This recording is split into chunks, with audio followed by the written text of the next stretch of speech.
Hey everybody, welcome back to another Avant Alpine gear overview video, and today we're checking out our on-snow testing with the Faction Prodigy 3.0.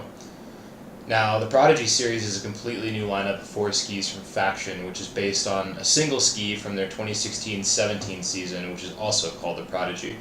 The idea behind it was to create a lineup of more budget-friendly skis with a really fast learning curve that cover a bunch of different needs and skiing styles. So basically, if you've been looking to get into a type of free skiing that's new to you, one of the skis in the Prodigy lineup should be the right tool, and it should only take a few runs for you to learn the ski and start unlocking its potential.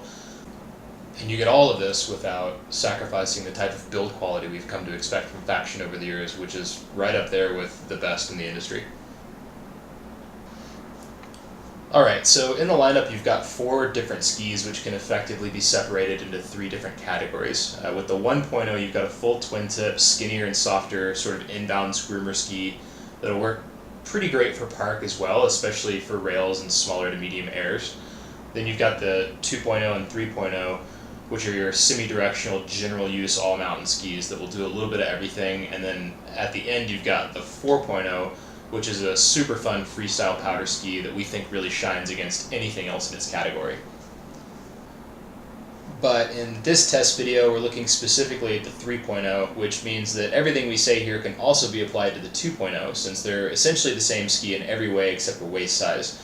So if you're looking at the 2.0 as well, take everything in this video to heart, except assume that you're going to get a little bit easier edge-to-edge roll in your turns, and also possibly a little bit less float depending on your body type, because it is a skinnier ski, so it might not perform quite as well in deeper snow as the 3.0 would. These are both semi-directional skis, meaning they have a flatter tail with a little bit of early rise, unlike a truly flat directional ski. That early rise is going to give you some of the benefits of a twin tip, like it's not going to hook up as much as a completely flat tail when you're trying to make a really hard quick turn, like if you're trying to slow down real fast in a groomer, or if you're moving through the bumps and you need to be able to turn real quick and have that agility. But it is going to give you a little bit more stability and power, which is what you would expect from a fully directional ski as opposed to a full twin tip, which is going to be a little bit noodly in the tail. So that early rise, combined with the side cut shape, flex, and overall camber profile, are set up to make this a ski that'll be able to handle a really wide variety of situations and conditions with confidence. But we'll get more into the technical aspects of this ski in a separate video. For now, we're just going to focus on our experience skiing it and how it performed in testing. Alright, so the Prodigy 3.0 comes in a 106mm waist with about a 20-meter turning radius in its longer versions, which is a turning radius that's kind of on the longer side of medium. It likes to make longer arcing turns, but it will make quicker ones if you need it to because it is a bit softer, but we'll talk about that in a sec. In lengths, it comes in a 172 centimeter, a 178, a 182, and a 186. I am about 5'10", 165, 170 pounds, and our test ski, just for reference purposes, was the 186, so we had the longest one that they make.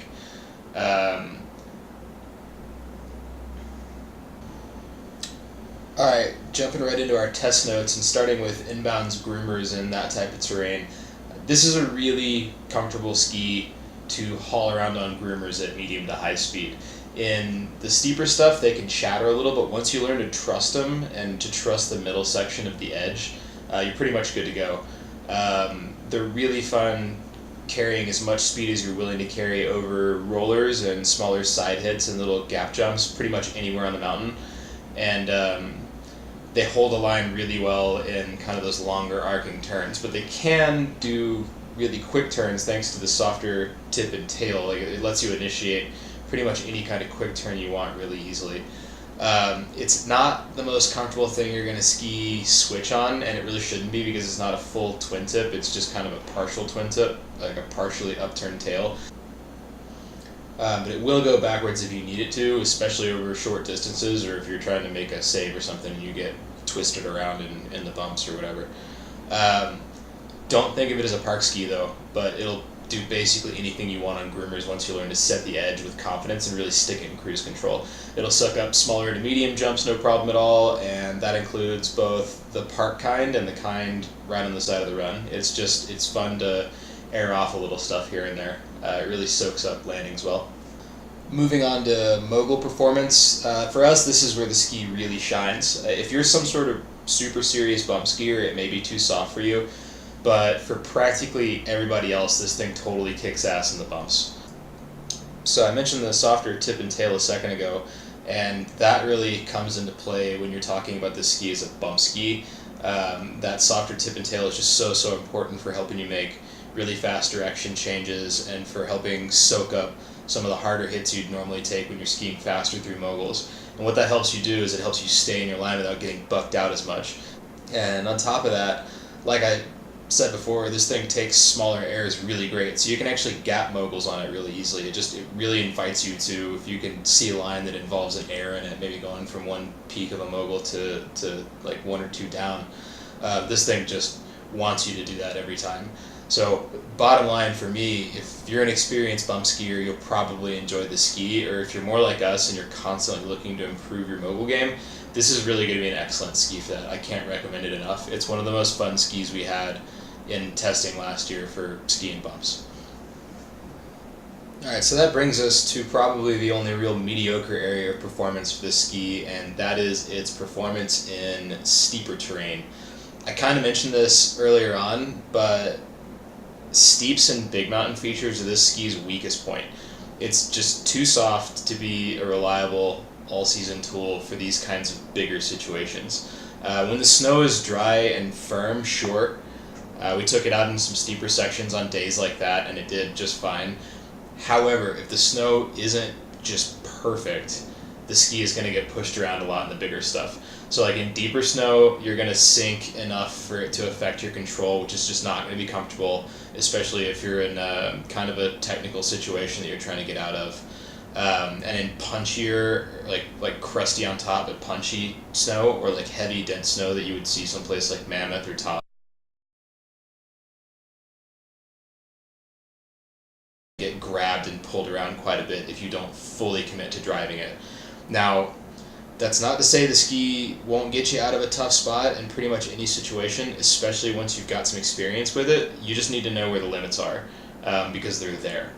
Basically what I'm saying is don't haul this thing to the scariest chute or couloir or cornice that you can think of and expect to just rail it without freaking yourself out a little bit, because you're going to get a little scared on this ski in situations like that. There's just no way around it.